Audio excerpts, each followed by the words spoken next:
अभी तो आपसे प्रार्थना की जा रही, मान जाओ, सही सच्चे अच्छे रास्ते पर आ जाओ, अपने में दया और प्रेम धारण करो। ये समाज है, ये परमात्मा खुदा की सृष्टि है, इसमें रहने का अधिकार आपको मिला है, लेकिन किसी को मारने काटने सताने का अधिकार आपको नहीं मिला। जब मानव अधिकार भूल जाओगे, मानव का इंसानियत चली जाएगी, तब दुख और तकलीफ और मुसीबतें आपको सब घेर लेंगी, फिर उनसे छुटकारा पाना तुम्हारे बस की बात नहीं होगी। एक बात तो बाबा जी ने 10 जुलाई 1952 से 2012 60 वर्ष हिंदुस्तान में घूम घूम कर कोई प्रांत, कोई जिला, तहसील, ब्लॉक, शहर, कस्बा, गरीब गांव कूचा छोड़ा नहीं, जहां पर जाकर आपको संदेश न दिया हो, आपको सही सच्चे अच्छे रास्ते पर चलने की सलाह न दी हो। लेकिन सब भूल गए, तुम्हारी समझ में कुछ नहीं आया।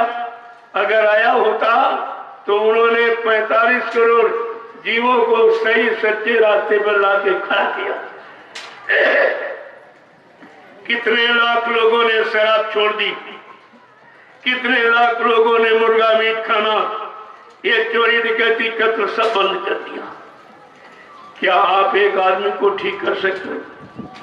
तुम्हारे में अगर कोई गंदी आदत बीड़ी सिगरेट पीने की बन जाए, तुम उसको नहीं छोड़ सकते, वो तुम्हारे बस की नहीं है।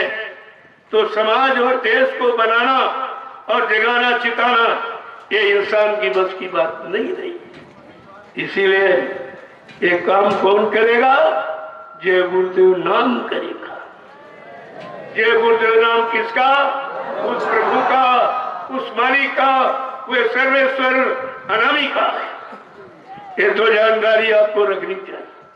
ये नाम किसी आदमी इंसान का नहीं है, ये नाम कोई बाबा जी का नहीं है।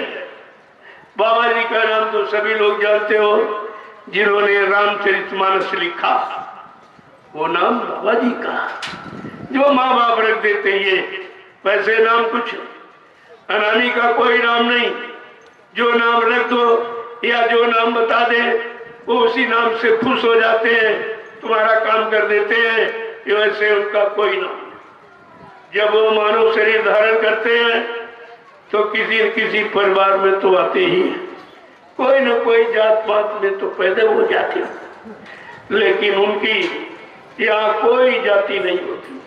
वो संपूर्ण सृष्टि को मानव जात समझते। एक ही मानव जाति है, दूसरी कोई जाति नहीं। इस मानव जाति के नाते हमारा सबका मानव ही धर्म है, और मानव जाति में एक ही जीवात्मा है। इन जीवात्माओं का एक ही मालिक है। ये दुविधा आपने पैदा की, ये द्वंद्व और झगड़ा आपने पैदा किया। परमात्मा खुदा ने न कोई जात बनाई, न कोई मजहब धर्म बनाया, न कोई फिरका बनाया, ये काम उसने नहीं किया। उसने सिर्फ एक मानव इंसानी शक्ल आपको दे दी। उस मानव शरीर को चाहे हिंदू कह लो, मुसलमान कह लो, सिख ईसाई कह लो, ब्राह्मण क्षत्रिय वैश्य सर्जन, छोटा बड़ा गरीब अमीर, पढ़ा लिखा अनपढ़, स्त्री पुरुष, ये कुछ भी आप कह लो, लेकिन परमात्मा खुदा ने एक इंसानी जात बनाई थी। अब यह जरूर है, काल ने थोड़ी चालाकी करके जीवों को फंसाने के लिए एक दुविधा बना दी कि स्त्री और पुरुष और सब ठीक, लेकिन थोड़ा सा अंतर कर दिया और उसी अंतर में स्त्री पुरुष में फंस गई और पुरुष स्त्री में फंस गया। अब ये निकलना मुश्किल है। ये है काल की चाल। ये काल की चाल को मिटाने के लिए दयाल आया हुआ है, और दयाल ने आवाज लगा दी कि कलयुग जाएगा और सतयुग आएगा। कोई माई का लाल इसे रोक नहीं सकता। कहा था, सब कुछ बताया आपको, कहा मैं परिवर्तन करने आया हूँ, परिवर्तन करके ही जाऊंगा। जय गुरुदेव। कोई से न रोक सकता है, न मेरा काम कोई कर सकता है। ये छोटी बात है, ये किसी के बस की बात की परिवर्तन कर दे।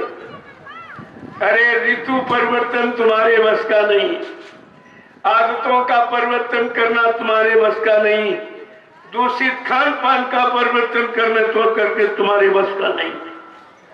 लेकिन जो युग परिवर्तन करने आया, कितनी बार आपके सामने कितनी बड़ी आवाज लगा दी कि मैं परिवर्तन करने आया हूं, परिवर्तन करके ही जाऊंगा। मैं ऐसे जाने वाला नहीं हूं जैसे आमतौर से आए मर के चले गए। कहा मैं काम करके जाऊंगा। कहा था मैं कलयुग को भगाऊंगा और सतयुग को लाऊंगा। न्याय व्यवस्था, रोजी रोटी की व्यवस्था, ये सब बनाऊंगा। कोई दुखी नहीं होगा, कोई यानी किसी तरह से परेशान नहीं होगा। सबको न्याय, सुरक्षा और रोजी रोटी की व्यवस्था दूंगा। किसके द्वारा? दूरदर्शी के द्वारा। ये सब आपको इशारा करके बताया गया, लेकिन आप तो सब भूल जाते हो, वचनों को याद नहीं रखते हो, तभी तुम अच्छे और सच्चे काम से में जा नहीं पाते हो और बुराइयों से बच नहीं पाते हो।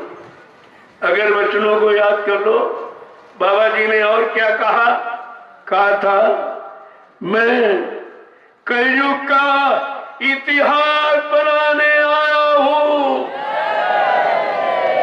ऐसा इतिहास बनाऊंगा जो भूते न भविष्य थे, सतयुग त्रेता द्वापर के लोग अपने अपने युग का इतिहास पढ़ना भूल जाएंगे। मैं इसी भारतीय धरती वसुंधरा पर ऐसा परिवर्तन करके दिखाऊंगा जिसको हिंदुस्तानी नहीं, सारा विश्व नमस्कार करेगा। या और कभी किसी ने ऐसा कहा है, या ऐसा कोई कह रहा है, या ऐसा कोई कह सकेगा? आप अपने गुरु को नहीं पहचान पाए, जिन्होंने ऐसी अनोखी आवाज, ऐसा विलक्षण सदी में संदेश दिया जो यहाँ कोई जानता ही नहीं, किसी को जानकारी नहीं थी। जब हमें आपको नामदान दिया तो क्या कहा, बच्चा मैं अजय रमण देश से आया हूं, जब तक इन जीवात्माओं को अजय रमण देश नहीं पहुंचा लूंगा, मैं मानव शरीर को छोड़ के जाने वाला नहीं हूं। गुरु ने ये कहा और चेले कहते बाबा जी मर के चले, अपने गुरु को झूठा बता रहे। इनको ये भी शर्म नहीं आती है कि हम अपने गुरु की निंदा कर रहे हैं, गुरु को झूठा बना रहे हैं, दगाबाज और झूठ बोलने वाला, मतलब ये सब कह रहे हैं। इनका परिणाम क्या होगा? जे जन गुरु प्रति निंदा करही, ते चमगादड़ है भोतरही। जो गुरु की निंदा करता है वो चमगादड़ की योनि में जाता है। चमगादड़ एक पक्षी है जिसकी सूरज निकलते आंख बंद हो जाती, इतना नारकी पात की है कि सूर्य भगवान का दर्शन भी नहीं कर सकता और पूरे दिन पेड़ में उल्टा टंगा रहता। ये सजा है, न कोई भोजन देता है न कोई पानी देता है। ये है गुरु की निंदा का फल। क्या तुम सब लोग इसी योनि में जाने की तैयारी कर रहे हो?